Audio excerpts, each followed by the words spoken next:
ನೋಡಿ ಈಗ ದಿಗಣಿಕೋಟೆಲಿದ್ದೀವಿ. ಸೇಮ್ ಅಯ್ಯಪ್ಪನ ದೇವಸ್ಥಾನ ಯಾವ ಥರ ಇರುತ್ತೋ ಅದೇ ಸೆಟಪ್ ಅಲ್ಲಿ ಆ ಸನ್ನಿಧಾನ ಇರೋ ಥರನೇ ಮಾಡಿ ನೋಡಿ ಅಯ್ಯಪ್ಪನ ಥರನೇ ದೇವ್ರನ್ನ ಮಾಡಿ ಕೂರಿಸಿದ್ದಾರೆ. ಮೆಟ್ಲು ಸಹ 18 ಮೆಟ್ಲಿಟ್ಟು ಸಖತ್ತಾಗಿ ಮಾಡಿದ್ದಾರೆ. ಇವತ್ತು 6 ಗಂಟೆಯಿಂದ ಓಪನ್ ಇರುತ್ತೆ ಎಲ್ರಿಗೂ. ಇದೇ ಥರ ಹೆಚ್ಚಿನ ವಿಡಿಯೋಸ್ಗೆ ನಮ್ಮ ಪೇಜ್ನ ಮರಿದೆ ಫಾಲೋ ಮಾಡ್ಕೊಳ್ಳಿ. Thank you.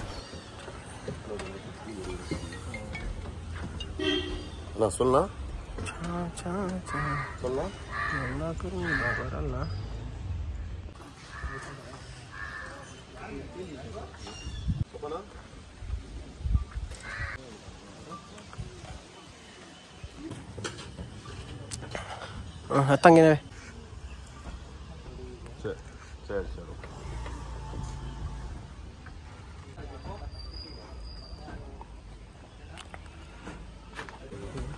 ಸಾಕು ಬಿಡು.